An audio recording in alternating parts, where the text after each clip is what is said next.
അല്ലു അർജുൻ അറ്റ്ലി ബ്രഹ്മാണ്ഡ് ചിത്രത്തിൽ രശ്മിക മന്ദാന എത്തുന്നത് പ്രതിനായികയായി.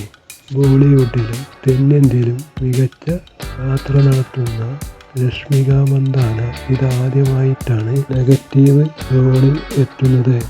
പുഷ്പയിലൂടെയാണ് രശ്മിക മന്ദാന അല്ലു അർജുൻ ചിത്രത്തിൽ എത്തുന്നത്. പുഷ്പയുടെ 2 ഭാഗങ്ങളിലും നായികയായി നിറഞ്ഞു നിന്ന രശ്മിക മന്ദാനയുടെ പ്രതിനായിക വേഷത്തിനായി കാത്തിരിക്കുകയാണ് ആരാധകർ. പുഷ്പ 2 ശേഷം അല്ലു അർജുൻ രശ്മിക മന്ദാന ഒന്നിക്കുന്ന ചിത്രത്തിൻ്റെ ചിത്രീകരണം ഹൈദരാബാദിൽ പുരോഗമിക്കുന്നു. ദീപിക പാദുകൺ, രശ്മിക മന്ദാന, മൃണാൽ താക്കൂർ എന്നിവരാണ് ചിത്രത്തിലെ നായികമാർ.